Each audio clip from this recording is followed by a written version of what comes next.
The pickup in his driveway was new, cherry red, sitting there like he had earned it. My son told me it came from a bonus at the equipment dealership. I nodded and I smiled and I poured him more coffee. That was the morning I started writing things down.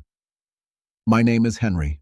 I am 78 years old, a widowed dairy farmer in western Wisconsin. And 3 months earlier, a man had pulled into my drive in a surveyor's truck and asked a question I am still hearing in my sleep. He rolled his window down and tipped his cap. "Sir, where does the new owner want the stakes?" I told him there was no new owner. I told him this was my land. He looked at his clipboard, and he looked at me the way you look at a man who has not yet been told his wife has died.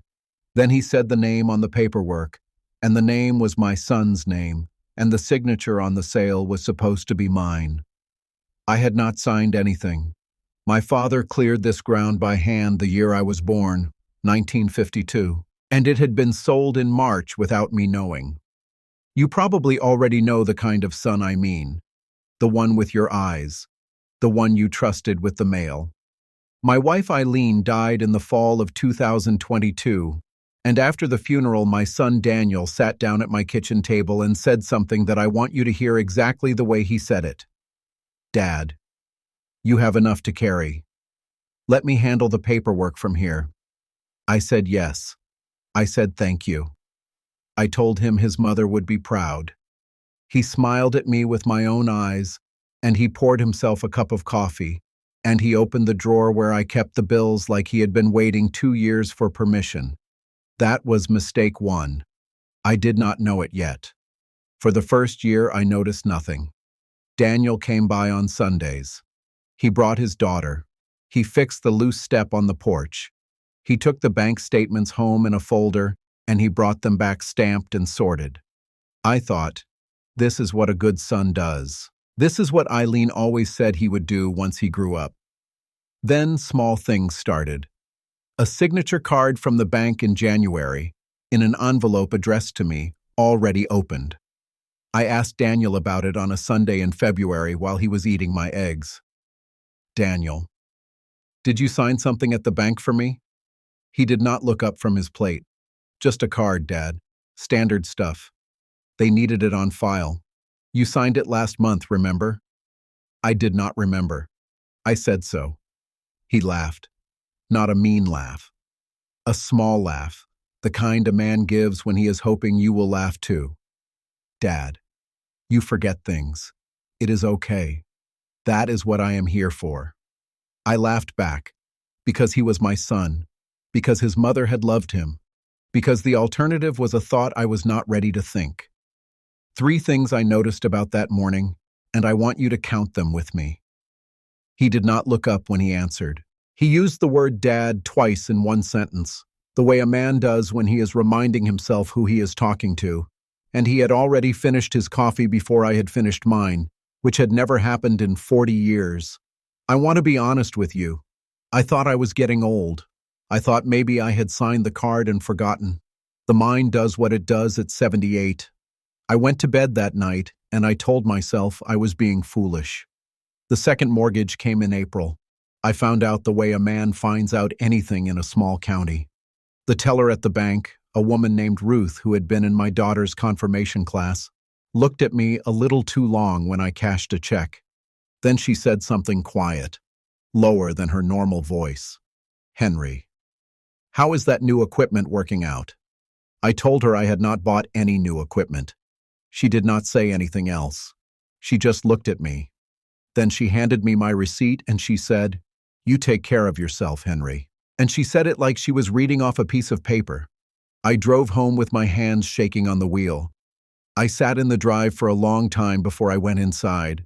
The pickup in Daniel's driveway flashed through my head. Cherry red. "A bonus," he had said. I did not call him. I want you to understand why. Because if I called him, he would have an answer ready by the time he arrived, and I had lived with that boy long enough to know he could write a story faster than I could read one. So I did not call. I did something else. I bought a small recorder at the hardware store in town, the kind a man uses to dictate notes about his cattle. I put it in the breast pocket of my work shirt, and I waited for Sunday. He came at noon. He hugged me. He called me Dad. He sat down at my table. I poured the coffee. I asked him, gentle as a question about the weather, whether he had been picking up my mail. He smiled at me with my eyes. Dad, of course I have. You asked me to. You said your hands shake too much to open the envelopes. I had never said that. I had never said any such thing in my life. I said, oh, right.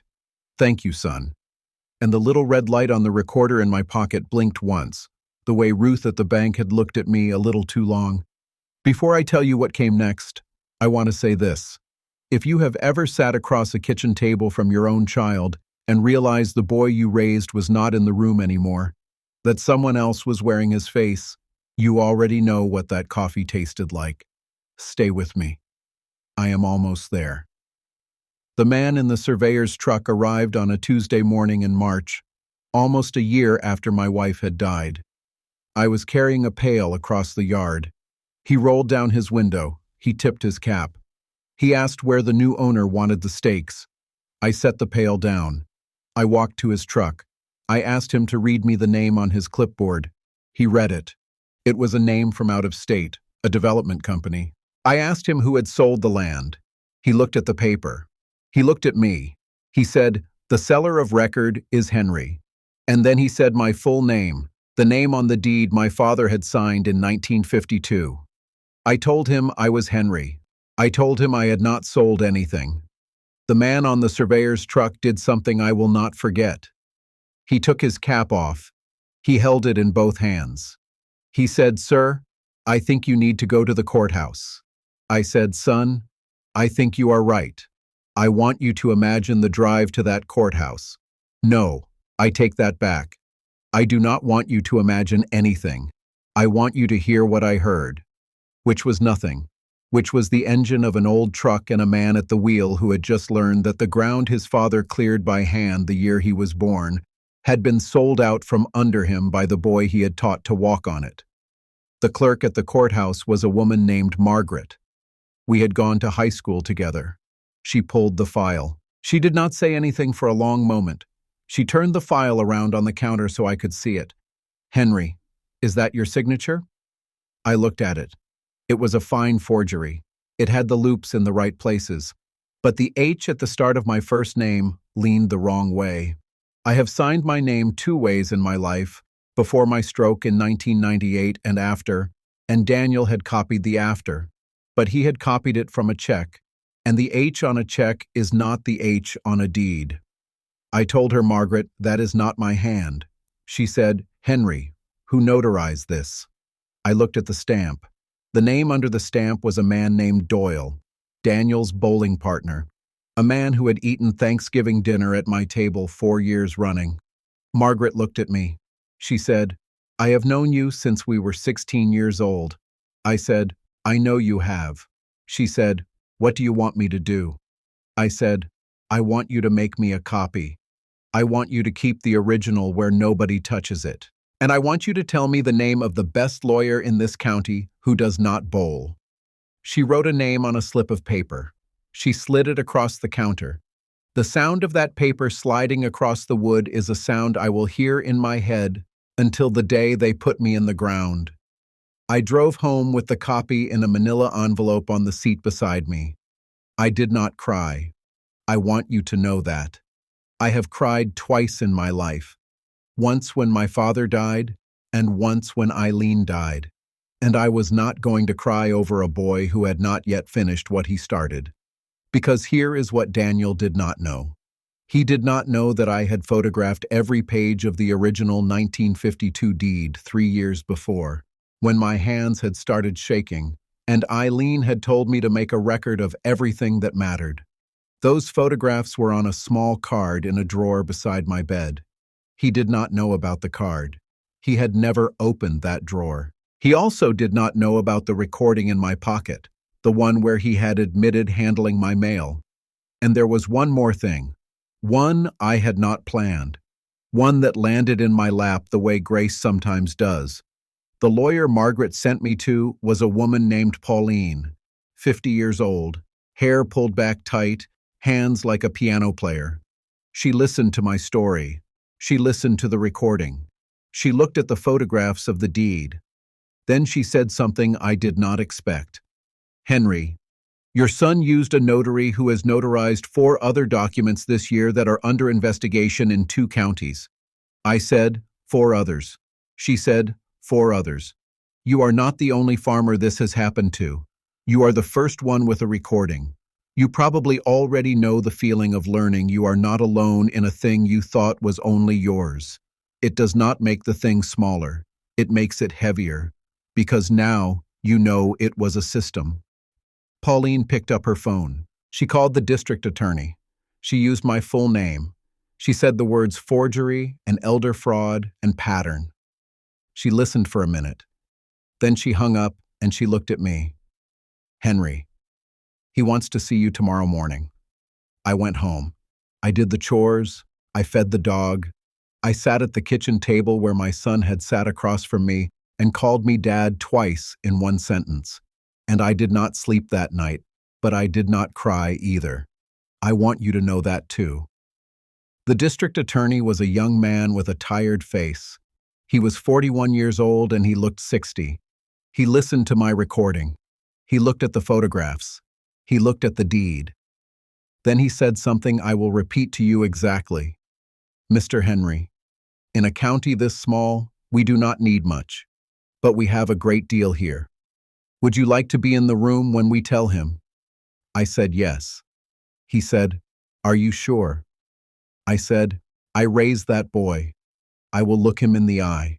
We did it on a Wednesday." Daniel came to the sheriff's office thinking it was about a permit. He walked in smiling. He saw me sitting in the chair beside the district attorney's desk. His face did a thing I had never seen it do. It went blank. Not angry, not afraid. Blank. Like a man whose script had just been taken away from him mid-sentence. The district attorney slid the first folder across the desk. It was the surveyor's report. Daniel looked at it. He did not touch it. Then the second folder, the forged deed. Daniel made a small sound in his throat. Not a word, a sound. Then the third, a typed transcript of the recording from February, with one sentence highlighted in yellow. The sentence where he admitted handling my mail. Daniel pushed his chair back about an inch. Just an inch. But I heard it. He looked at me. For the first time in maybe 2 years, he actually looked at me, with my eyes, in his face. "Dad." I did not answer. "Dad, please." I did not answer. He said it a third time, lower than the first 2. "Dad, I can explain." I looked at the district attorney. I said, "I am ready to go home now." That was the sentence. That was the whole sentence. I did not raise my voice. I did not call him a name. I did not list his sins. I stood up.